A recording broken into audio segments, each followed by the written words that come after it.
20 years ago, on August the 29th, 2005, Hurricane Katrina slammed into the Gulf Coast. It wasn't just one of the deadliest hurricanes in the U.S. history. It was a storm that left scars on the entire generation. The images are still burning into our memory. Flooding streets, families stranded on rooftops, entire neighborhood washed away. But what we don't always see are the invisible wounds, the trauma, the grief, the weighing of the survivor still is carrying even on us today. In this episode, we're looking back at Katrina, not just as a disaster, but as a story of resilience, survivor, and healing. We will talk about what it means to honor survivors 20 decades later, and why supporting mental health is just as important as rebuilding homes and levees. Because the storm may have passed, but for many, the recovery never ended. This is Domestic Friday, and today we will remember, we will honor, we will heal together. With that being said, welcome to the podcast. Hello, everyone. Again, welcome to Domestic Friday. I am your host, Phenomenal Mindy, and today we're going to dive into this Hurricane Katrina topic. We're going to title this series as Hurricane Katrina, Scams, and the Other Disaster.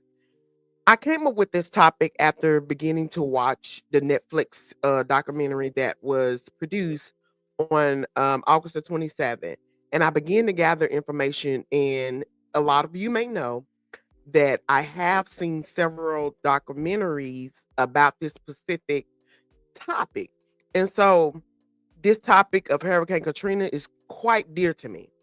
And a lot of people don't understand the technicality of the things that happen behind the scenes and the things that happen in front of the scenes and the things that happen while in the scene of Hurricane Katrina. So I want to talk about some things that were really brought to my attention, and we're just gonna kind of dissect it and have a conversation about it if that's okay with you. And if you are watching for Facebook and YouTube, I want you to drop in the comment section things that you remembered about Hurricane Katrina that was horrific to you and that still plagues a part of your life today or still holds a memory inside of your head. And you can drop that information down below it in the comment section because I want to hear from you. You know, it's very important, it's very vital to me that I hear from the people and want to know what the people think about certain things and certain topics. Nevertheless, we're going to talk about these different scams that a lot of us wasn't aware of or it wasn't in front of us. And I'm going to say until later on, now we're in 20 years of Hurricane Katrina. So I'm going to say until later on is when we learn about the scam. Everybody knew about the insurance fraud and all those different things, the food stamp fraud and all those different things.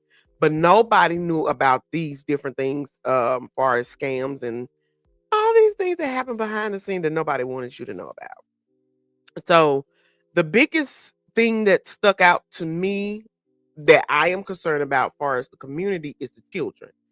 I did not know after watching 8 documentaries, no one expressed it until this one that Netflix did, which was directed by Spike Lee. Um, a lot of the teachers didn't have jobs to come back to. And I found that very odd and disturbing. Now, they use something what they call Teachers of America. Now, Teachers of America is basically teachers that come from all over the country, predominantly coming from up north, and people who knew nothing about the culture. That was quite alarming to me because if you know New Orleans, you know that that is a African Caribbean culture, and it's something that's been going on for quite some time with the Indians and the African Americans, and a lot of these people practice Ifa. A lot of these people practice Yoruba, and this is a part of the culture in New Orleans. Now, I feel like without the education, that's when we pretend to. I'm not gonna say pretend.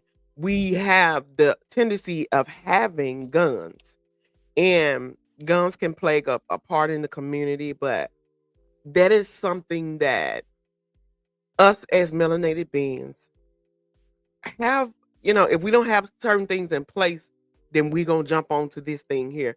And we all are in the survivor mode, trying to survive in this poor area. Now, they had this program, and I'm gonna say this program, this is one of the scams. They had this program, several programs. But one stood out to me the most is the Make It Right program, which I feel was bullshit. I really do. It was under the leadership of Brad Pitt, and I couldn't understand. After everything was over with, I didn't understand the purpose of it because it's not only it came to help, but it came to hurt in the long run. This program started in 2015, and when this program started, it was for educators. And it was also for essential workers like police officer, EMT workers, nurses, doctors, um, all those different things. So in 2015, when this program came out, it was to help the American get back on their feet or try as the essential workers, try to get them to get back to New Orleans. But in the scheme of it all, it ended up being something that the people couldn't afford. If they couldn't afford 40, 50,000 homes, maybe 60,000 homes back then in 2005, how could they afford 140,000, 150,000? I didn't quite understand that. So through all of that, the homes didn't even last a whole full year. And by the homes not lasting a whole full year, I don't know what the material that they use to build these particular homes. For one, they built them fast as possible, and I get it. I get it. You build these different homes really fast, and the material that they use wasn't something that could use to absorb water or hold water without sinking or falling in. If you have visited New Orleans, you'll see that a lot of those homes are really, really high. And when I first started visiting New Orleans, I didn't know. I'm like, what is these, tall homes built this tall for? But this protect from the water from the flood, and a lot of those are in the flood zone, especially if you're in the 7 ward, 8 ward, 9 ward, or whatever. And nevertheless, throughout all this deal of the Make It Right program, there was a lawsuit that was, you know, these people gathered together because we like, this is not right. This is not something that should be happening to me. And they got a lawsuit for $20 million. Now, Brad used this one guy, and I don't want to say his name, and they used him, to my opinion, they used him as a front person, and he was a melanated being. And the guy, he really had high hopes for the program. Of course, it's Brad Pitt, so you're not, oh, I know, he have the funds, so you come in here to help us, and then I'm gonna help you and be able to talk to the community. But that's another thing that they like to play is they like to use a specific graphic culture to put in front to get what needs to be done, and in the scheme of it all is really you, the person that's in front, look like you holding the bag to us because you was the person that was representing Brad Pitt. And so he ended up selling it out of court for $20 million lawsuit. Now, I couldn't quite understand in the I think it was around 2015-ish is when he backed up out of the lawsuit that he agreed to. How dare you do that? You supposed to been allegedly came here for the people to build the homes because you felt the humanity and you felt the need to help. But then the homes were faulty, and then a lawsuit, and then you back out. So it seems like with New Orleans, it's a tragic after another, after another, after another. And so, um, you know, it's quite alarming. And in the Netflix documentary, I was looking at, in order to get these homes, again, you have to be one of those essential workers, teachers, educators, or whatever, and you had to pay $1,500 down.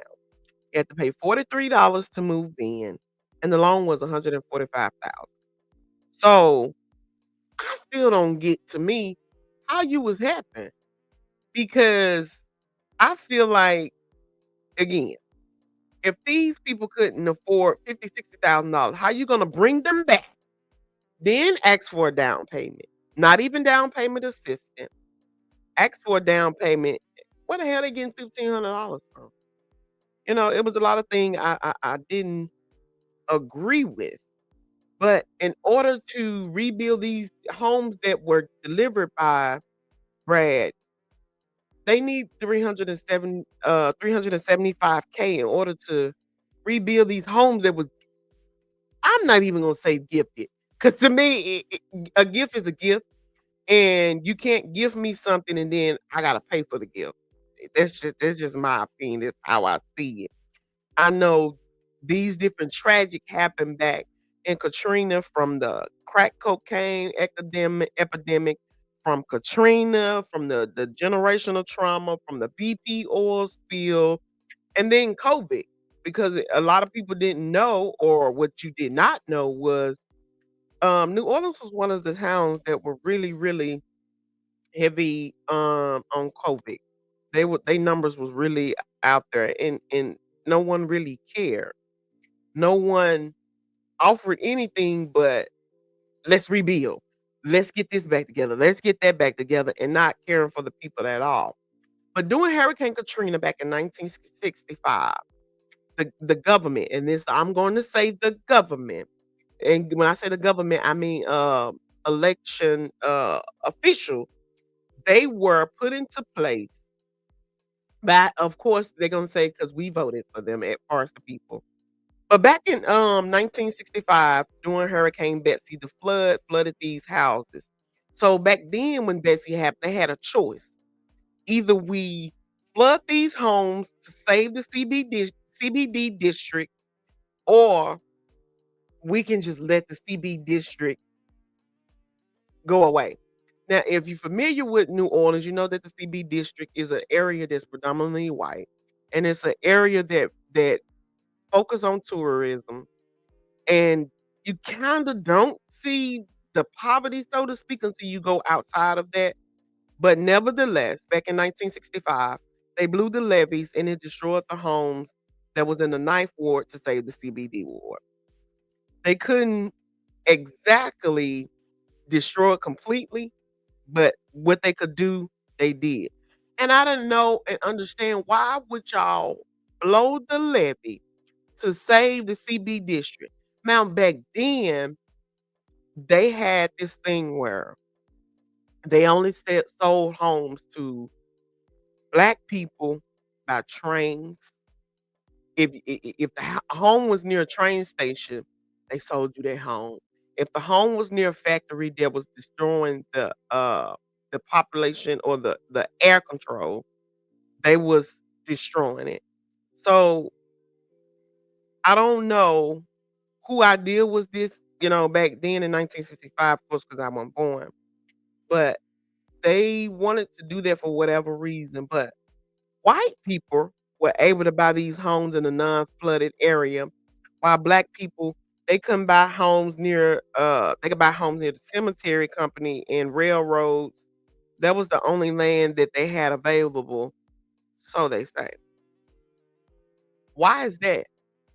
Why is that? And sometimes I think, I don't know if I could have lived back then, because I'm definitely gonna be honest, I would have been one of those ones with not being able to follow instructions. And back then, I would have not been able to play well with others. I would have not been able to sit there. I would have been vocalized, and I probably would came up with all types of things. And I'm pretty sure you looking at this video, and you probably saying the same thing, that no, I couldn't live back then. I couldn't understand. But again, a lot of people have to understand, this is population control. So if I blow the levee, then I blow some of them out, then I can bring back in my people, and then bring upon gentrification. It's just now that it didn't quite start early back then, but absolutely now it's 100% gentrification. I'm sorry. It definitely was. So looking at this particular documentary, I'm definitely gonna have to call out Governor Blanco. And I don't care because she's deceased. That's not It's not a focal point for me. I'm definitely gonna call out, the director of FEMA, which was Michael Brown. I'm definitely gonna call him out, and he's well enough still alive. Back in 2005, he couldn't handle the pressure, so he decided he wanted to leave and resign. But if you had did your job, none of this would have never happened. Now, Hurricane Pam happened in 2004, and they knew then when Hurricane Pam came along, they knew then in 2004 that this storm happened, that if we get another that's a category 5, that's a category 4, it's gonna eventually blow the levee. These levees were built back in 1900. So you have to realize that you have to take care of things. And it's just like if you have a home. You can't build a home back in 1900s and expect the home to still look the same now in 2025. You got to put some type of work in it. But nobody, felt the need that it was an urgency to do back then, which was crazy to me again because these election people that were elected, city officials, they didn't have no concern for the people. And it blew me because a lot of them don't even really, to be honest, a lot of them don't even need to stay in the area. Let's keep that real. So they could care less. It's a lot of celebrities that had homes in New Orleans. But were they there? Uh-uh. Did they put forth a donation? Uh-uh. They didn't do that. But the news anchor said there was 140,000 people that had no means. And as I began to look at a certain newscast that Mayor Reagan did, and the news anchor was telling him there's 140,000 people that has no means of transportation to leave. So Reagan, as the mayor, had the audacity to say, this is what he asked the people to do. He said, I'm calling out these churches and I'm asking you to buddy up. Now, I get the calling out the churches, but don't you think the churches was already exhausted? And these are poverty churches as well. You asking them to do something that's your fucking job. How dare you ask them to do that? And then you ask them to come up with a buddy system. A buddy system. How can I buddy with my neighbor and we're in the same area? We all poverty. We all poor. How can I buddy up with him or her? Make that make sense.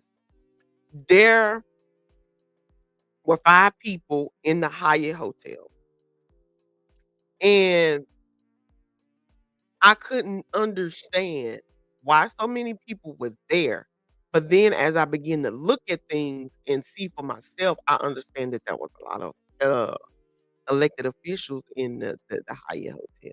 And they didn't care, you know, because they thought that they would say, don't get me wrong, the windows were blew out on this particular hotel, but they still had coverage to go down in the, I think it was like the 1st floor or the 2nd floor of that. And I couldn't believe Governor Blanco when Lieutenant Connor asked for the school buses to get the people out of there. She had the audacity to say to him, I have school going on in these different areas. Now, this is a disaster catastrophe, and I'm asking you for a buses to get these particular people out of here into another area. And you telling me school is still open? I'm gonna definitely agree with Lieutenant. Damn it, close them. We're not having school today. We got a tragic going on. So do I save this group of people here, which was probably a middle class or upper class, and or do I just let the poor go underway? And that way we can have population control. I didn't quite understand that. You know, they wanted population control so they can take away the culture, so they can denounce the culture. Because again, a lot of the African American people were brought over there from a ship. It was colonialized, and they didn't want us over there, but they have no other choice. And it's kind of Similar, if you know anything about the gosh, I can't think of if you know anything about the boat Clotilda in Africa Town in Alabama, this is kind of the similarity of that. Only difference is in Africa Town is where the last ship was found. Is where the last ship where people were brought over. And even after we were said to be free. But I really was kind of teed off when I looked at President Bush. He took a tour to New Orleans by helicopter, but he toured Mobile by a helicopter as well. But he got out, got on the bus, got his entourage, and you begin to shake hands. But you were on vacation and you didn't. You get. I'm not gonna say you didn't. You got off vacation early, quote unquote, allegedly, and you seen it from an airplane. You didn't get your feet on the ground, and so you come up with this bullshit ass program, the Roll Home program, which was racist as hell. It was designed for wealthy people, and now wealthy people wasn't given the same opportunity. The program was supposed to help the people of New Orleans, but inside of this is what I'm calling a damn scam. The wealthy people they were paid with grants based on repair costs. The poor people they only could get the storm value, which was less of the repairing and the costing of the rebuilding. To me, if the money is for the people all over New Orleans, why do you got to specify in a certain classified area? If you this over here and that over there, then you don't qualify for certain criteria, but the money is supposed to help the people. I'm gonna definitely have to say the material still costs the same. You're not coming out of anything extra, but you just wanted to control. That's all is to it. And you control that by doing that and raising the rent high. You control that by firing 5,000 plus educational teachers, cooks, bus drivers, principals. You terminated that to bring in the new Recovery Act law. Which now, if you in New Orleans or if you have not heard, New Orleans is a whole charter thing far as the school wise. Everything is conducted in a charter aspect. And then the charter aspect is not teaching anything about culture. Some of these people, children, have never even left the city of New Orleans. You bringing somebody from up north who don't know a damn thing about culture, who don't know a damn thing about dancing, who don't even know a damn thing about first line, second line, and you trying to teach the children. It's crazy. These different programs were put into place. If you watch the other episodes and podcasts I have done about Hurricane Katrina, you'll hear this. I was in New Orleans about a couple of years ago, and I was in a hotel, and this guy he was in a hotel too, and he was there. I'm assuming for vacation or whatever reason he was there for. Nevertheless, he was a another color, but I don't mind having a conversation with anybody. If you can have an intellectual conversation, you can have a dialogue, then I'm all for it. We can agree to disagree, and sometimes arguments are healthy, and sometimes they're not. But we need to normalize having healthy conversations. So he began to tell me that he worked in New Orleans and he also stayed there before Hurricane Katrina. He was one of the ones that did leave, but he tried to preserve his home. And he said that there was funds put into place for, again, this bullshit ass program, the Road Home program, bullshit that was put in place. And it was for them to receive those different funds. As of at that time, I think it was what this 2025. I think it was like 2023, 20. It wasn't last year, it was 2023, I believe. And he's still waiting on funds. But all the funds have been exhausted. How when you receive billions of dollars for the people? And you mean to tell me the people that is needed for they don't have the funds? So that means people were misappropriating money. That means people were making up lies, schemes, scams, shams, or some, you know what I'm saying, to these different people. And it's crazy because nobody really cared. Throughout the whole documentary that I watched from Netflix, I realized that there were a cluster of things that went on that was chaotic. I didn't agree with Governor Blanco. I didn't agree with Mayor Reagan. I think with Mayor Reagan, he cared at some point, but by him being the only one that had foot in New Orleans, I think he was the fall guy. I'm gonna definitely have to say that. Don't get me wrong, he played his part, but I definitely think he was the fall guy because he was the only one that was in New Orleans. He was the only one that was in control of the city at the time. I think everybody else was, it was a propaganda. It was to change the trajectory. It was to shame him. It was to make him look bad. All of those different things. And I think at the point when by day 2, I think that's when Mayor Reagan realized that it's not gonna work. It's not gonna work. And you don't have the resources. And I don't understand by him being the mayor though. Him knowing in 2004 when Hurricane Pam came along, why didn't he push forward a plan far as if a disaster happened, this is what we gonna do. I don't know why he didn't have the funds set to the side or already requesting those funds, saying, look here, our levy is raggedy as shit. So if something happens, I'm gonna need XYZ.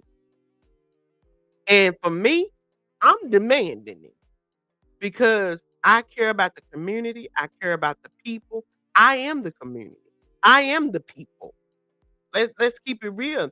I don't get to be election or elected official and I just get to cruise by and eat my damn steak dinner at Roof Chris. I don't get to do that. So that's why it's very vital and very important to know who you elect. And I'm gonna really be honest with you. The mayor that's in place now, she's in a lot of scams as well. And so it's like the city can't catch a break. It's like tragic after tragic after tragic. And then some of y'all wonder why these people are the way they are. Because we are all in survivor mode, trying to figure this all out, trying to make some sense of it. I can't leave. I don't have the means to leave. I wasn't blessed with a silver spoon. You know, I don't have the resource. There's no resources in place. None of that. So, you know, the scam shit with the homes, it was a bunch of bullshit. I don't know what the power play structure was for that with the homes. I don't quite understand that. I do understand the gentrification. I do understand I'm a white person. Listen, hear me good. This is how they think. I understand that I'm a white person. I don't know nothing about the culture, but I can come in and pretend that I do know the culture. I can buy up your city. I can buy up your community. And when I do that, I can wash away everything that already was in place so you can't know your culture 20 years from now. You have to understand the power play. You have to understand the government wants to change the trajectory. You got to understand that.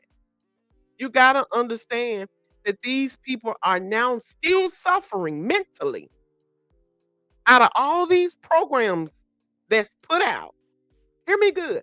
Out of all these programs put out, there's nothing in place for mental health.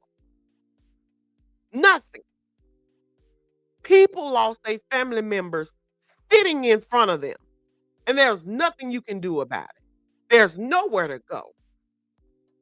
And all you want to tell me is pray? After we pray, then what? I'm waiting on one of you gods to show up. I'm waiting on that. You got the power to create, you got the power to destroy. You a God. So where are you? I need your boots on the ground. Nobody took the time enough to think about these people. Some of these people were babies born into a disaster with no means of nothing, no food, no clothes, no shelter. The shelter that they had, the fucking roof blew off. The water began to pour in. The water began to get backed up. So you tell me in the comment section, what do you think about it? What do you think about the scams that were going on? What do you think about that? Because it all was a scam. All of it. All of it was a scam. Hear me good. From the knowing the levee breaking, from the flooding, from the people not having means, being stuck, all of it was a scam. Plumb out scam. And some people want to say, oh, but they did know they had to leave. Did you get a bus and come down there to get them? Did you do that? You know, I remember my people in my neighborhood back in '05 when it happened. I remember people in my neighborhood actually drove to New Orleans to donate water, to rebuild a lot of things, and to be active, to be a voice for the people that couldn't speak, for the children that couldn't speak. No one cared. And I couldn't understand why a whole week went past and no one had a plan. But up in the Hyatt Hotel, there was a plan inside of there. I'm pretty sure there was food that nobody talked about. I'm pretty sure it was food inside of there. You know, I'm pretty sure of that. I'm pretty sure of that. And then as watching these documentaries, I began to think, I was like, man, I wonder, was there food inside of the Superdome? You know how they have those different vendors and stuff like that. I was wondering, was there food inside of there? And then I thought, I was like, well, no, it wasn't no food because that's when people begin to loot. And instead of Blanco sending some help down there, you telling the officers that were down there to shoot the fucking people. And when simply they're in survival mode, trying to eat. And half of the stuff that they were looting for was I'm damn well sure that there were insurance on that. These people are hungry in survivor mode. Like, come on, man. Like, use your head. So I've enjoyed this podcast. This is the very end. And I do thank you for tuning in to me every Friday on Domestic Fridays as we talk about certain topics that's going on within the world wide, specifically in those areas that not have a lot of coverage or things that people don't want to talk about. And I'm not limited to domestic violence, but I'm definitely going to talk about everything. If you need my assistance, anything pertaining to domestic violence, reach out to me at phenomenalmindy2024@gmail.com. That reflections, make sure it has an S on there. Reach out to me if you want to tell your story and you're not brave enough to come forward and say whatever you need to say, or you want to be heard and you don't want to do it. I'll read your story. I'll do that. Reach out to me and let me know. I will have my telephone number listed down in the comment section so you can call me as well if you can't get to me via email. And I will, position you to be in the right direction where you need to be to get some type of help. With that being said, thank you for watching, and I hope to see you on the next podcast. Bye bye for now.